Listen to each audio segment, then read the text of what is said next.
ជំរាបសួរក៏ដូចជាសួស្តីទៅកាន់អ្នកទាំងអស់គ្នាថ្ងៃនេះគឺយើងបានត្រឡប់មកវិញហើយក្នុងការសម្រាយរឿងយើងជាបន្តហើយដោយសារតែយើងបានជួបគ្នាយូរហើយចឹងតែសុខទុក្ខអ្នកទាំងអស់គ្នាយ៉ាងណាដែរហើយក៏អធិស្ឋានផងដែរដែលខានធ្វើវីដេអូយូរដោយសារតែមានបញ្ហាតិចតួចផងដែរអញ្ចឹងចាប់ពីថ្ងៃនេះទៅគឺយើងនឹងធ្វើវីដេអូវិញហើយអញ្ចឹងកុំឲ្យខាត់ពេលយូរយើងចូលទៅក្នុងសាច់រឿងយើងជាបន្តទៅអូខេគ្នាយើងមុនចូលទៅក្នុងវីដេអូយើងខ្ញុំក៏សូមអធិស្ឋានផងដែរដោយសារតែមានសលេងរំខានហ្នឹងហើយជាពិសេសអ្នកដែលបានមកថ្មីកុំភ្លេចជួយចុច Subscribe ហើយនឹងដាក់សញ្ញាកណ្ដឹងឲ្យខ្ញុំด้วยផងហើយកុំភ្លេចជួយ Like ផងហើយមិនត្រឹមតែអ្នកថ្មីទេគឺអ្នកចាស់កុំភ្លេចជួយ Like ឲ្យខ្ញុំด้วยផងប្រសិនជាបានចុចហើយយើងចូលទៅទស្សនាសាច់រឿងយើងតែម្ដងទៅចាប់ដើមនៅភាគនេះផងដែរយ៉ាងច្រើនបានសួរទៅកាន់អ្នកលក់ថាតើវាមានតម្លៃប៉ុន្មានអ្នកលក់បានសម្លឹងមើលក៏បន្តិចរួចគិតក្នុងចិត្តថាបរិម្នាក់នេះប្រហែលជាអ្នកមានហើយរួចក៏ប្រាប់យ៉ាងចិនថា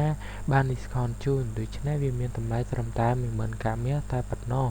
យ៉ាងច្រើនបាននិយាយថាមិនដេចមិនប្លន់គាត់តែម្ដងទៅរួចក៏ទុករបស់ដែលគាត់បានចង់ទិញនោះវិញអ្នកលក់ក៏បានខត់រួចអ្នកលក់ក៏បានតថ្លៃជាមួយនឹងយ៉ាងចិនតែម្ដងហើយនៅត្រង់កន្លែងនេះមានបានកាត់សេរឿងបន្តិចតែកន្លែងហ្នឹងបើសិនជាមើលរឿងបើសិនជាអ្នកគ្នាបានទៅមើលរឿងសៀនវិញបដ យំតែកន្លែងហ្នឹងគឺក៏រៀងអស់ស្នាយដែរដោយសារតែការដែលយំទៅគឺការតថ្លៃហ្នឹងយ៉ាងច្រើនក៏មិនចាញ់ប្រហែលដែរហ្នឹងហើយចឹងឥឡូវយើងចូលក្នុងសាច់រឿងយើងវិញសាច់រឿងក៏កើតនៅពេលដែលយ៉ាងច្រើនមកដល់សំណាក់គាត់វិញយ៉ាងច្រើនបានកើតក្នុងចិត្តថារបស់នេះវាមានតម្លៃត្រង់ណាទៅរួចគាត់ក៏បានយកនៅចង្ក្រានរបស់គាត់ហើយគាត់ក៏បានយករបស់នោះទាំងអស់ដាក់ចូលបន្តិចក្រោយមកវត្ថុទាំងអស់នោះបានចេញនៅពន្លឺឡើងរួចគាត់ក៏បានយកចេញនិងបានដាក់ចិញ្ចៀនចូលម្ដងស្របគ្នាលោកគ្រូរបស់គាត់ក៏បាននិយាយថានេះគឺជាចិញ្ចៀនលំហដែលវាអាចដាក់របស់របរបានយ៉ាងច្រើនយ៉ាងច្រើនបានសួរទៅកាន់លោកគ្រូគាត់ថា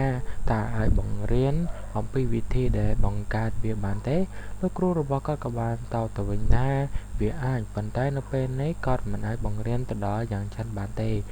ជាពិសេសទៅទៀតវត្ថុធាតុផ្សំក៏ពិបាកស្វែងរកដែរហើយគាត់ក៏បានឲ្យយ៉ាងច្រើនសម្រាប់ឈាមមួយដំណើរទៅលើចិញ្ចៀននោះបន្ទាប់ពីបានស្រូបយកឈាមយ៉ាងច្រើនហើយចិញ្ចៀននោះក៏បានហោះចូលទៅដៃយ៉ាងច្រើនតែម្ដងបន្ទាប់មកយ៉ាងច្រើនក៏បានសាកប្រើនៅចិញ្ចៀននេះហើយក៏បានចូលទៅក្នុងលំហក្នុងចិញ្ចៀនហើយនៅក្នុងចិញ្ចៀននេះវាពិតជាធំមែនទែនដែលអាចធ្វើលំនៅឋានបានច្រើនខ្នងដូចគ្នាកាត់មកខាងនេះវិញក៏មានមនុស្សស្រី3នាក់បានធ្វើបាបទៅកាន់ក្មេងស្រីម្នាក់ដែលនាងជាអ្នកបម្រើរបស់យ៉ាងចិនដោយពួកគេបានចោទទៅកាន់ក្មេងតូចនោះថាបានលួចស្នេហ៍សក់របស់គេក្មេងតូចក៏បានបដិសេធផងដែរដោយនាងមិនបានលួចវានោះទេនៅពេលនាងបំរុងនឹងវាទៅលើក្មេងតូចនោះយ៉ាងច្រើនដែលបានឆ្លងកាត់នៅទីនោះក៏បានមកខត់តន់ហើយគាត់បាននិយាយទៅកាន់ពួកគេថាហេតុអ្វីបានជាពួកគេហ៊ានធ្វើបាបអ្នកបម្រើរបស់គាត់នារីនៅចិត្តគាត់នោះក៏បាននិយាយតបទៅកាន់យ៉ាងចិនថានាងបានលួចយកនៅស្នេហ៍សក់របស់នាងហើយនាងគ្រាន់តែចង់បង្រៀនមេរៀនខ្លះដល់នាងតែប៉ុណ្ណោះយ៉ាងច្រើនបានសួរទៅកាន់នាងថាតើនាងបានស្នេហ៍សក់នោះមកពីណានាងបានតបថាលោកម្ចាស់យ៉ាងមីងបានឲ្យមកកាន់នាងយ៉ាងច្រើនបានតបថាហេតុអ្វីបានជាយ៉ាងមីងឲ្យនាងត្រូវតែលួចវាហើយឈប់ប្រកែកទៀតទៅនៅពេលត្រូវចំណុចនាងក៏កៀងបន្តិចហើយនិយាយថាលោកម្ចាស់យ៉ាងឆិនកំពុងតែចោទខ្ញុំលោកប្រហែលជាស្ថិតនៅក្រោមលោកម្ចាស់យ៉ាងមីងប្រសិនបើជាគាត់ដឹងពីរឿងនេះកំពុងតែនិយាយនោះក៏ត្រូវមួយកំភ្លៀងផាច់ពីស្នាដៃរបស់យ៉ាងឆិនហើយនាងក៏បានសួរថាហេតុអ្វីបានជាហ៊ានទះនាងយ៉ាងឆិនក៏បានតបថានាងគ្រាន់តែជាអ្នកបម្រើតែប៉ុណ្ណោះតើអ្នកណាអនុញ្ញាតឲ្យនាងស្រែកតែយើងនៅពេលនោះក៏មានសំឡេងមួយនិយាយកាត់យ៉ាងឆិនដោយគេបានហៅយ៉ាងឆិនជាបងប្អូនជីដូនមួយតើឯងកំពុងធ្វើបាបអ្នកបម្រើរបស់យើងមែនទេ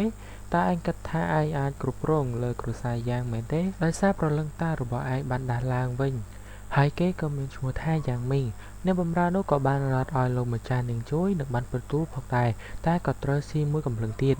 ហើយគេក៏បាននិយាយមកកាន់យ៉ាងឆិនថាតើឯងឈានជើងលើបន្តឬយ៉ាងឆិនបានតបថាគាត់គ្រាន់តែប្រាប់និងប្រមានអ្នកបម្រើដោយដៃស្រាលហើយតើគេមានបញ្ហាអ្វីដែរហើយគេក៏បានតបមកវិញថាវាហាក់ដូចជាការដំណើររបស់ឯងបានដំណើរការយ៉ាងល្អនៅពេលថ្មីនេះតើឯងបានរៀនបានអ្វីខ្លះហើយគេក៏ត្រៀមខ្លួនក្នុងការប្រយុទ្ធផងដែរ អូខេមុនបញ្ចប់នៅក្នុងវីដេអូនេះខ្ញុំក៏សូមអធិស្ឋានផងដែរបើសិនជាមានសំឡេងរំខាននៅត្រង់ចំណុចណាមួយហើយក៏អធិស្ឋាននៅពេលដែលមានកំហុសផងដែរអធិស្ឋានខ្លាំងមែនទែន